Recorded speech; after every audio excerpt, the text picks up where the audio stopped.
fue una forma romana de ejecución. No aparece en los primeros 800 años de la historia judía. En la Biblia, en los tiempos de David, la gente era ejecutada por apedreamiento, pero aquí encontramos por inspiración divina una profecía acerca de la cruz. Note la parte final del Salmo 22, verso 16. Horadaron mis manos y mis pies. Segundo, las palabras que Jesús diría desde la cruz. Salmo 22:1.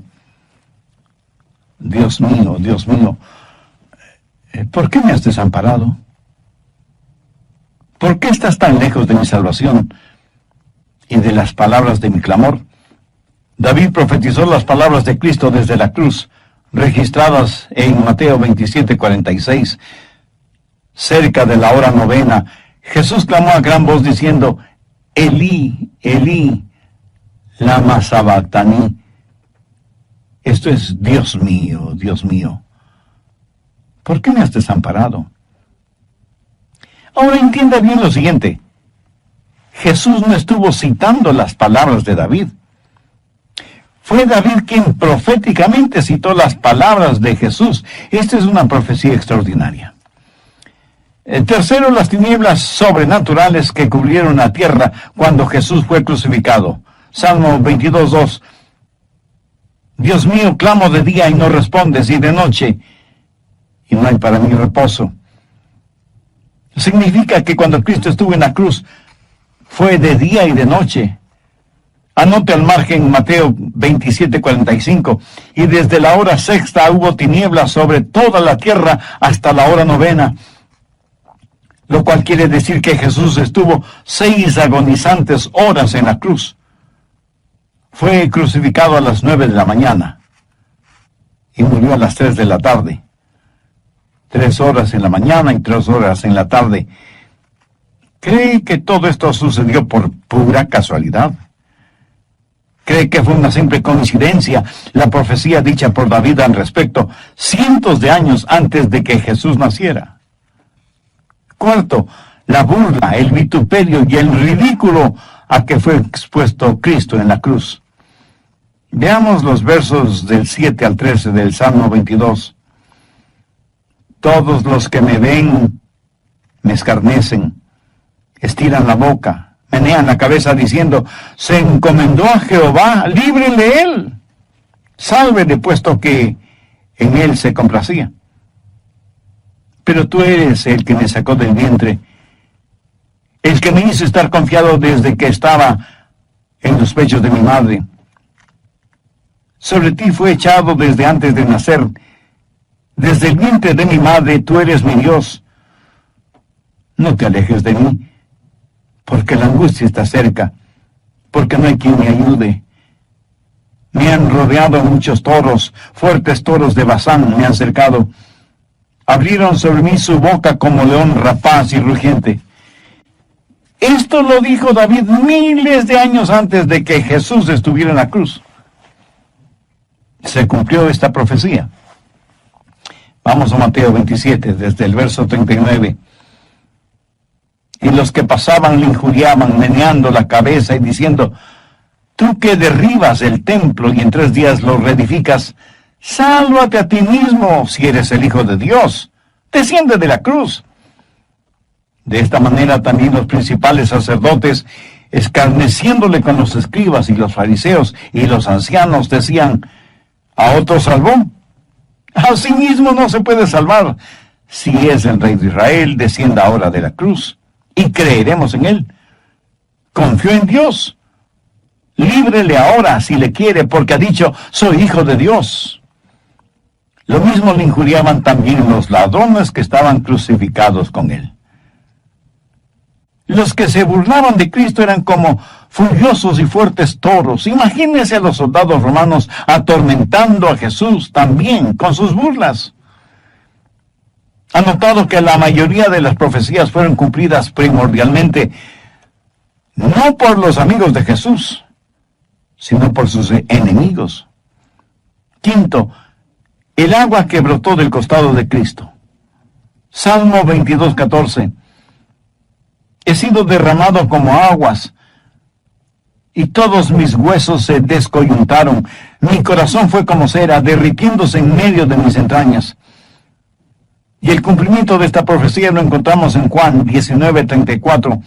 Pero uno de los soldados le abrió el costado con una lanza, y al instante salió sangre y agua. Los médicos aseguran que a veces, bajo gran presión, esto puede suceder. Fue una señal de que nuestro Salvador no muriera primordialmente por efecto de los clavos, sino porque su corazón literalmente fue quebrantado. Todo el dolor que sintió Cristo está representado en la sangre y el agua que brotaron de su costado. Sexto, sus huesos fueron descoyuntados. Salmo 22:14. He sido derramado como aguas, y todos mis huesos se descoyuntaron. Josefo, el gran historiador secular judío, dijo que cuando una persona era crucificada, dejaban caer de golpe la cruz en el hueco preparado para el efecto, para que con el golpe los brazos se salieran de sus coyunturas. Y cuando Cristo estuvo en la cruz, tuvo una sed abrasadora. Miren lo que dice David en el verso 15. Como un tiesto se secó mi vigor, y mi lengua se pegó a mi paladar. Ahora veamos lo que dice Juan 19:28. Después de esto, sabiendo Jesús que ya todo estaba consumado, dijo, para que la escritura se cumpliese, tengo sed. Paradójico, ¿no le parece? Aquel que hizo los océanos, los ríos, las cataratas, las fuentes subterráneas y las lluvias, dijo tener sed. Y David, escribiendo proféticamente, describe minuciosamente hasta los mínimos detalles de la crucifixión. Séptimo, los agentes de la crucifixión fueron descritos. Estos también fueron profetizados y descritos por David. Del Salmo 22 hay que enfatizar varias cosas sobresalientes. El Hijo sujeto a la voluntad del Padre. Me has puesto en el polvo de la muerte. En general, los gentiles eran llamados perros. Jesús estuvo rodeado de gentiles durante su crucifixión, y la cuadrilla de malignos del verso 16 hace referencia a los miembros del concilio judío. Así que bien podríamos decir que en la crucifixión de Cristo intervino el Padre, los gentiles y la asamblea judía. Y todo esto fue profetizado por David siglos antes de que sucediera. Octavo, a Jesús le quitaron su ropa antes de crucificarlo. Los pintores y escultores tienen a Jesús semidesnudo en sus obras de arte. Pero miren lo que dice el Salmo 22:17. Puedo contar todos mis huesos, entre tanto ellos me miran y me observan. ¿Qué es lo que dice Mateo 27:28? Y desnudándole, le echaron encima un manto de escarlata. Y en el verso 36 leemos, y sentados le guardaban allí. Note que no se hace nada para proteger su modestia. El amado Hijo de Dios, de pureza absoluta, es clavado completamente desnudo en la cruz. Y esto también fue profetizado cientos de años antes de que Jesús viniera a la tierra. Octavo, echaron suerte sobre su ropa. Salmo 22:18. Repartieron entre sí mis vestidos, y sobre mi ropa echaron suertes. Los judíos en ese tiempo tenían 4 atuendos regulares, ordinarios, si se quiere, y un atuendo especial. La ropa ordinaria fue repartida entre los soldados de la tropa, pero el manto de Jesús, que era de una sola pieza, no quisieron dividirlo y por eso echaron suertes para ver quién se lo llevaba. Y Mateo 27:35 nos dice, cuando le hubieron crucificado, repartieron entre sí sus vestidos, echando suerte, para que se cumpliese lo dicho por el profeta. Partieron entre sí mis vestidos, y sobre mi ropa echaron suertes. Amigos, ¿no es todo esto asombroso? ¿No les sorprende el entender lo intricado de la palabra de Dios? Los antiguos egipcios solían decir, construimos como gigantes, pero para los acabados somos como joyeros. La obra creadora de Dios es extraordinariamente gigantesca, pero cuando se trata del Calvario y la cruz, Dios hizo un trabajo de filigrana. Por eso quiero hablarle de la agonizante pasión de la cruz.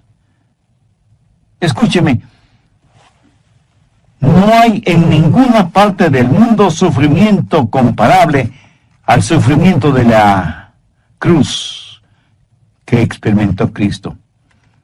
¿Cómo explicar de otra manera las siguientes expresiones de Jesús registradas proféticamente en el Salmo 22? Dios mío, ¿por qué me has desamparado? ¿Por qué estás tan lejos de mi salvación? Dios mío, clamo de día y no respondes, y de noche y no hay para mí reposo. Clamaron a ti y fueron librados, confiaron en ti y no fueron avergonzados. ¿Por qué Dios le dio la espalda a su Hijo? ¿Por qué lo hizo? Porque Jesucristo voluntariamente, vicariamente llevó en él los pecados de toda la humanidad. Y Dios, siendo como es un Dios santo y puro, no pudo mirar el pecado que cubría a su amado Hijo. Y cuando Jesucristo tuvo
todo el degradante pecado del mundo sobre sí, el Padre lo trató como trataría a cualquier otro pecador.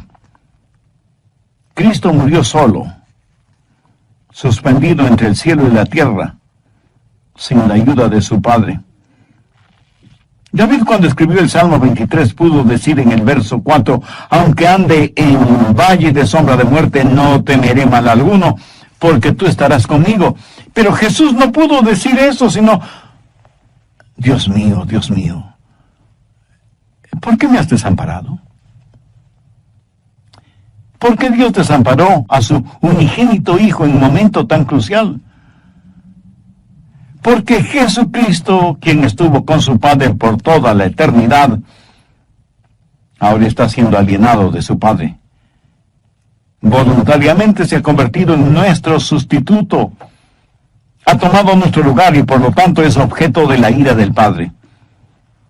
Por eso en el verso 15 del Salmo 22, hablando a su Padre, dice, y me has puesto en el polvo de la muerte.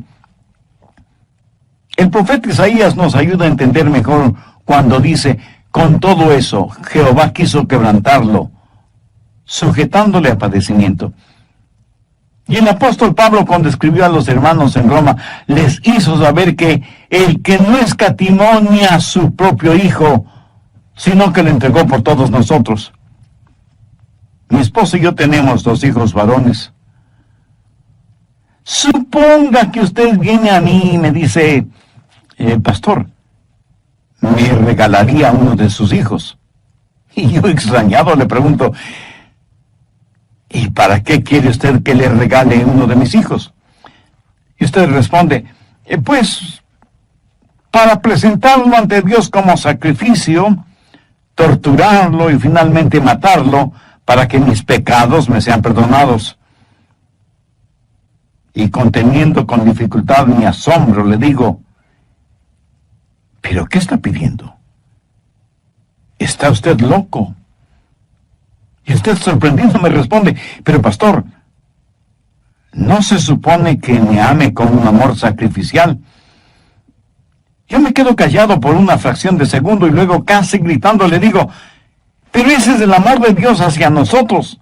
Y francamente, mi amigo, con vergüenza debo admitir que yo no le amo a usted hasta ese extremo.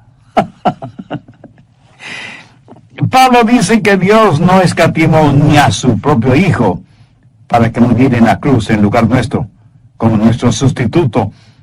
Por lo tanto, ¿piensa que Dios perdonará sus pecados aunque usted no reciba a Cristo como su Salvador? ¿Piensa que Dios hará de menos el sacrificio de su Hijo solo para hacer las cosas como a usted le convenga? Absurdo, ¿no le parece? Noveno, Jesús sufrió a manos de quienes le odiaron. En el Salmo 22, los versos del 6 al 8, aunque es David quien escribe, son proféticamente palabras de Jesús. Mas yo soy gusano, y no hombre, oprobio de los hombres, y despreciado del pueblo. Todos los que me ven me escarnecen, me estiran la boca, menean la cabeza, diciendo, se encomendó a Jehová, líbrele él, sálvele puesto que en él se complacía. ¡Qué humillación! El Hijo de Dios describiéndose a sí mismo como un gusano, mientras nosotros nos vanagloriamos de nada y nos enorgullecemos de todo, Jesús se humilló hasta la muerte y muerte de cruz. Décimo, Jesús fue crucificado por las infernales manos de Satanás. Salmo 22, los versos 19 al 21. Mas tú, Jehová, no te alejes. Fortaleza mía, apresúrate a socorrerme. Libra de la espada mi alma, del poder del perro mi vida. Sálvame de la boca del león y líbrame de los cuernos de los búfalos. ¿Qué significado tiene todo esto? Bien, la boca del león es Satanás mismo. Es el poder de las tinieblas. Satanás, como león rugiente, busca a quien devorar. El infierno estuvo de fiesta cuando Jesús fue crucificado. Y ya hemos hablado de la agonía de la cruz. Y que no hubo peor muerte que la muerte por crucifixión. Ejecutar a alguien por haber hecho el bien es una afrenta muy grande para cualquier sistema judicial en cualquier parte del mundo. Siendo estudiante universitario tomé un curso en criminología y fuimos a conocer en el estado de Florida la prisión en donde ejecutan a los condenados a morir en la silla eléctrica. Muchos estudiantes nos sentamos en esa silla eléctrica. Cuando yo me senté en ella, pensé cuán terrible debía ser el morir electrocutado. El sentir como el cuerpo se endurece, el comenzar a oler la carne que se quema en su propio cuerpo, el sentir como los ojos se salen de sus órbitas. Y no debe ser muy diferente el ser condenado a morir por inyección letal, con la cual el cuerpo internamente deja de funcionar. Las fosas nasales se ensanchan en forma horrible y el cuerpo se convulsiona y retuerce en forma incontrolable y finalmente la persona ejecutada muere. Y aunque por lo general no nos gusta hablar de la muerte, todos la experimentaremos, más tarde o más temprano. Ahora escúcheme atentamente.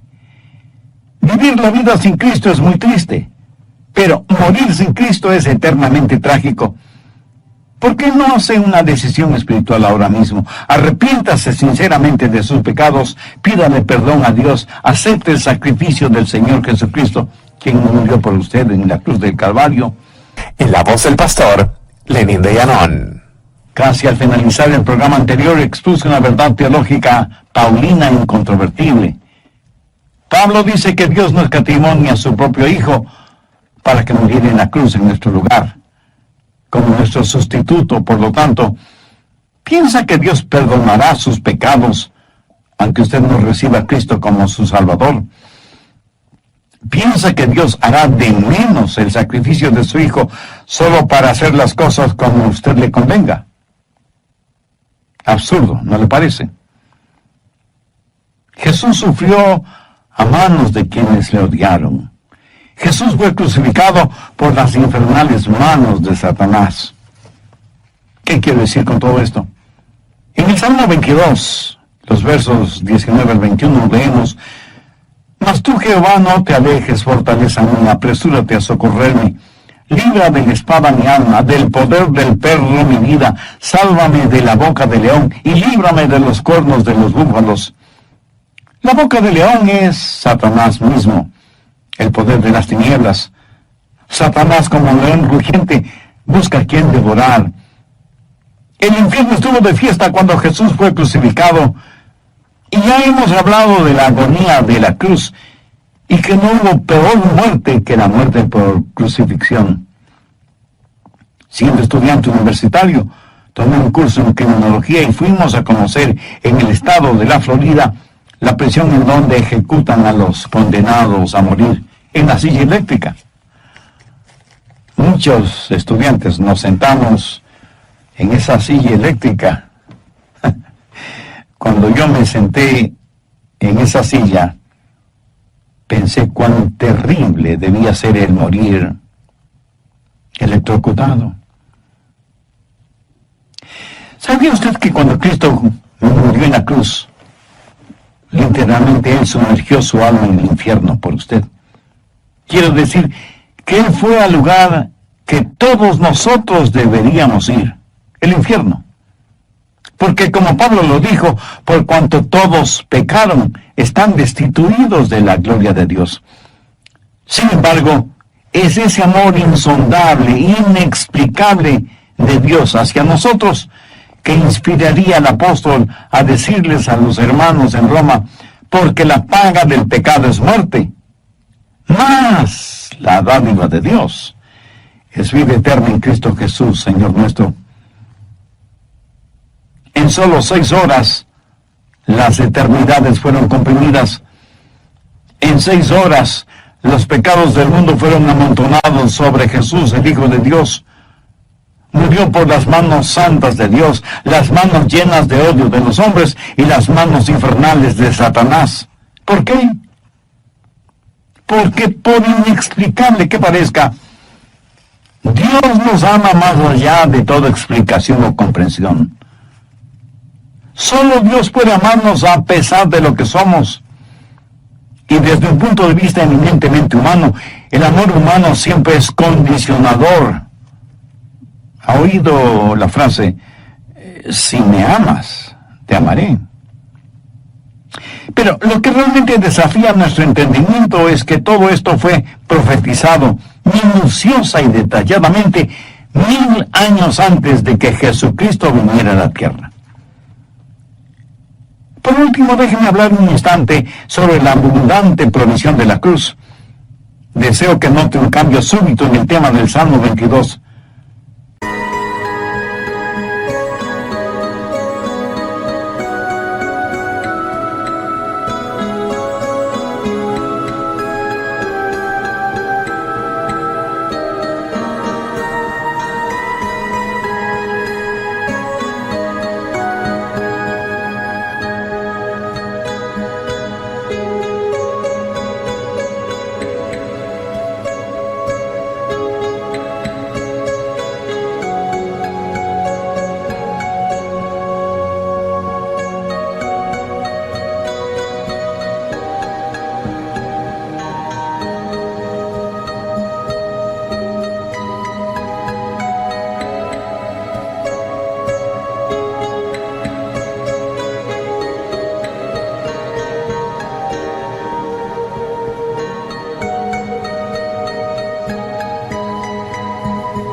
Primero en un sentido descendente y luego en un sentido ascendente. Veamos el verso 22. Anunciaré tu nombre a mis hermanos, en medio de la congregación te alabaré. Un momentito, pastor, un momentito. ¿No iba Jesús a ser crucificado? Pensé que Él murió en la cruz. ¿Cómo es que ahora lo vemos en medio de la congregación alabando a Dios? Escúcheme, Jesucristo es retratado en esta profecía como profeta, sacerdote y rey. Primero, como profeta, Jesús declara al Padre. En el verso 22 leemos: anunciaré tu nombre a mis hermanos, en medio de la congregación te alabaré. Jesús dijo que había venido a la tierra para dar a conocer al Padre. Y no hay manera de que nadie pueda conocer al Padre si no es por medio del Señor Jesucristo. Leemos en Juan 14:6, Jesús le dijo: yo soy el camino y la verdad y la vida. Nadie viene al Padre sino por mí. Observe que Jesús con esa declaración cerró absolutamente cualquier otra forma o manera de llegar al Padre. En nuestros días aparecen como hierba mala los falsos profetas, los mercenarios espirituales, los autoproclamados pseudomaestros y guías espirituales, los apóstoles plásticos, o sea, aquellos hombres y mujeres que se amoldan a una u otra mundanalidad religiosa o conveniencia social, con el único fin de beneficiarse económicamente, con la credulidad de los ingenuos o de los que no tienen ningún convencimiento de las cosas de Dios. En vano el apóstol Pedro, al escribir su segunda epístola, dice a los hermanos: pero hubo también falsos profetas entre el pueblo, como habrá entre vosotros falsos maestros, que introducirán encubiertamente herejías destructoras. Y muchos seguirán sus disoluciones, por causa de los cuales el camino de la verdad será blasfemado, y por avaricia harán mercadería de vosotros.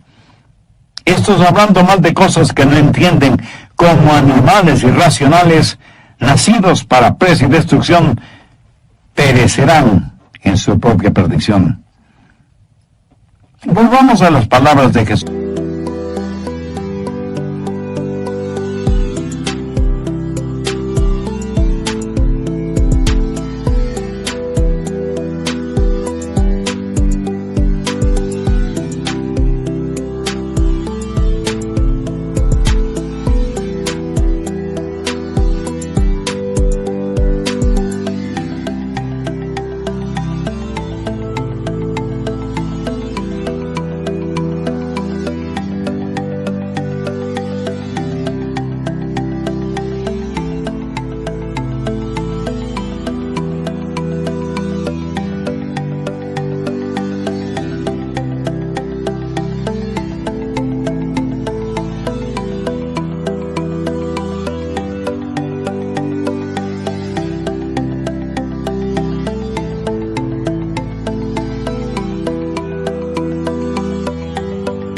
Jesús en el Salmo 22: anunciaré tu nombre a mis hermanos, en medio de la congregación te alabaré.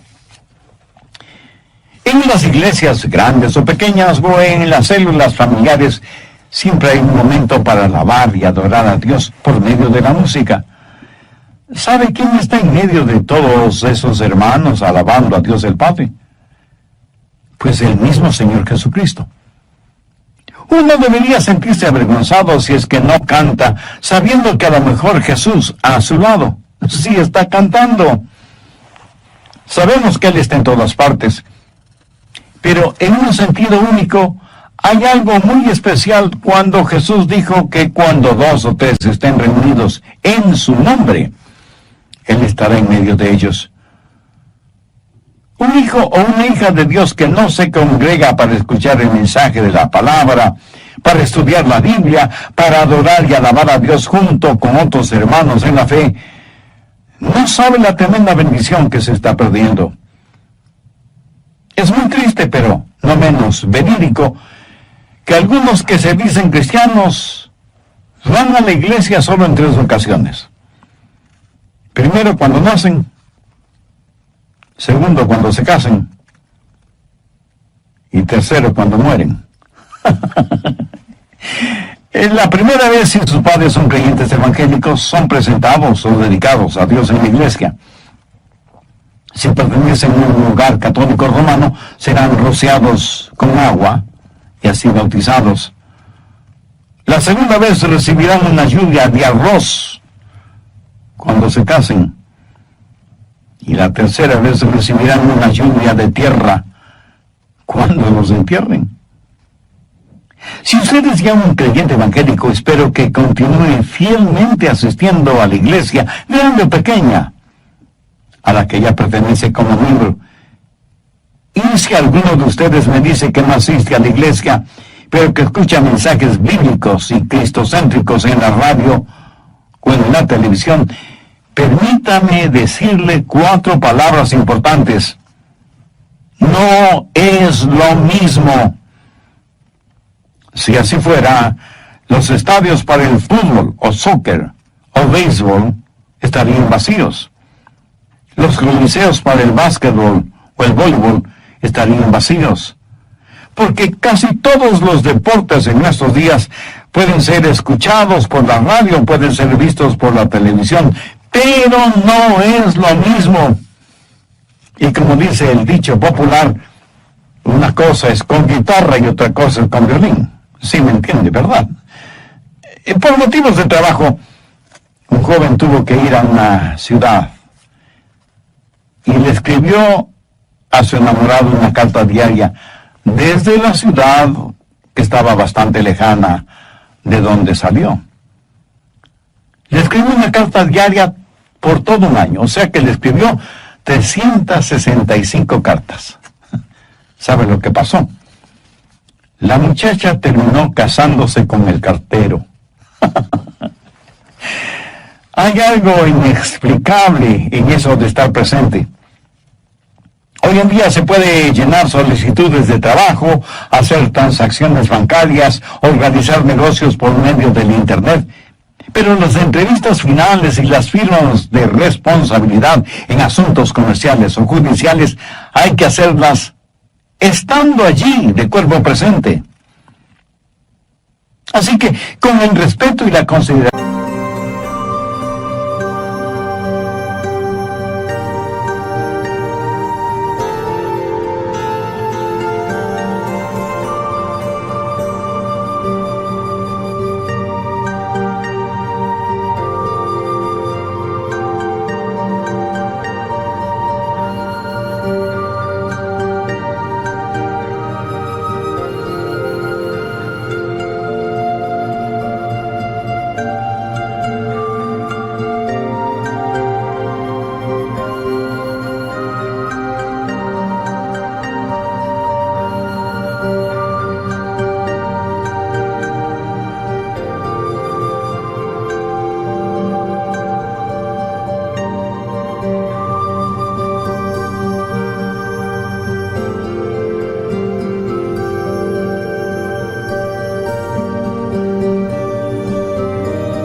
que usted me merece, permítame citar un refrán popular que ilustra perfectamente la importancia de estar ahí.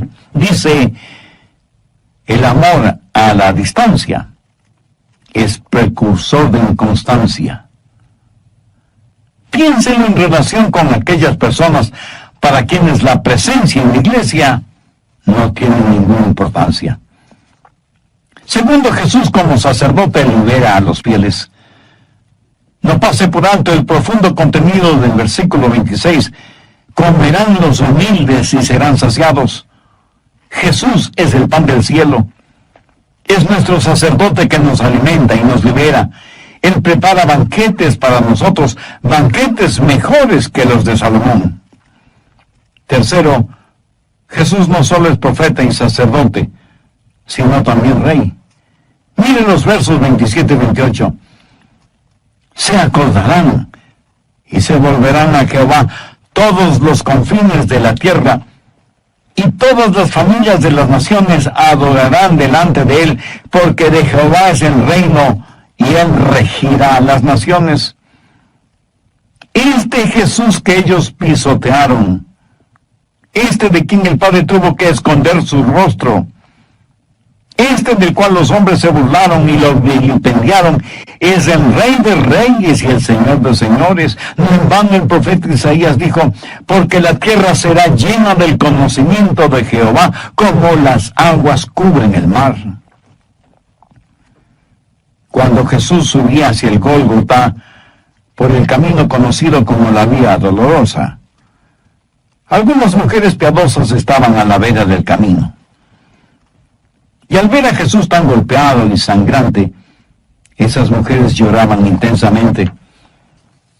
Al verlas así, Jesús les dijo: hijas de Jerusalén, no lloréis por mí, sino llorad por vosotras mismas y por vuestros hijos. Esta es vuestra hora. Mi hora todavía no ha llegado. Escúcheme con atención. Su hora llegará, o sea, la hora del Señor. Y yo casi no puedo esperar. Uno de mis versículos favoritos es 1 Timoteo 6:15, la cual a su tiempo mostrará el bienaventurado y solo soberano Rey de Reyes y Señor de Señores. Hay un antiguo y hermoso himno que dice: Jesús reinará donde quiera que el sol recorre en sus viajes, y su reino se extenderá hasta las lejanas playas, en donde la luna baña con rayos plateados sus olas. Finalmente veamos el verso 31. Vendrán y anunciarán su justicia. A pueblo no nacido aún, anunciarán lo que él hizo. Ahora, sé que este versículo originará algunas preguntas. Por ejemplo, ¿cuál es el pueblo no nacido aún? ¿Entiende usted esto? David, mirando proféticamente en los siglos venideros, observó la muerte, el entierro y la resurrección del Señor Jesucristo. Y dice: es para la gente que nacerá. Y luego añade: ellos dirán que él hizo esto. ¿Sabe usted lo que esto significa literalmente? Que todo está terminado. En 2 de Crónicas 4:11 leemos: Hiram hizo también calderos, y palas, y tazones, y acabó Hiram la obra que hacía al rey Salomón para la casa de Dios. Cuando dice y acabó Hiram, es la misma frase utilizada en el verso 31 del Salmo 22. Él hizo esto. Se utiliza la palabra hebrea osa, que significa que algo está terminado, finalizado por completo. Cuando Jesús, el Hijo de Dios, inclinó su cabeza, estando clavado en la cruz del Calvario, dijo una palabra muy importante, tetelestai, que traducido quiere decir: está totalmente terminado. Permítame resumir todo esto para que quede bien grabado no solo en nuestra mente, sino también en nuestro corazón. Tenemos un maravilloso Salvador llamado Jesucristo. Tenemos un extraordinario libro llamado la Biblia. Y nada de lo que está escrito en ella sucedió por casualidad o fortuitamente. Y cuando usted lee el Salmo 22, debe amar la palabra de Dios y debe amar al Dios Hijo. No hay ninguna otra manera para cualquier persona a fin de mantener su corazón abierto para las cosas de Dios. A menos que usted asista a una iglesia bíblica y cristocéntrica, en donde todo sea acerca de Jesús. Permítame terminar este mensaje con una nota personal. Si yo no fuera salvo, yo no tendría que pensarlo 2 veces para hacerlo. Y sabiendo lo que ahora sé, hubiera deseado ser salvo antes de mis 14 años, que es cuando recibí a Cristo en mi corazón. Ahora escúcheme atentamente, por favor. Si yo personalmente pudiera entregar mi corazón a Jesús a nombre suyo, mi amigo, mi amiga, lo haría este instante sin ninguna vacilación. Pero me es imposible el hacerlo, porque esa debe ser una decisión personal suya. Y debe hacerla voluntariamente. Pero le he entregado el mensaje de la palabra de Dios. He enaltecido el nombre de Cristo. Le he dado a usted muchas razones para que venga a Jesús, para que lo reciba como su Salvador y Señor. Recuerde que Dios no escatimó ni a su propio Hijo para salvarle a usted. Por lo tanto, no hay manera de que Dios perdone su pecado si es que rechaza a Jesús. Si lo rechaza, usted recibirá todo el impacto de la ira de Dios, el castigo por sus pecados, castigo que usted, yo y todos los seres humanos lo merecemos. Si este momento usted quiere aceptar a Cristo y tener una relación personal con Dios por medio de Jesús, si le gustaría tener la seguridad de la vida eterna y que cuando muera se irá al cielo, si quiere aprender a adorar a Dios en espíritu y en verdad, le invito a que ore conmigo la siguiente sencilla oración, pero dígala con fe, con sinceridad, depositando toda su confianza en Dios.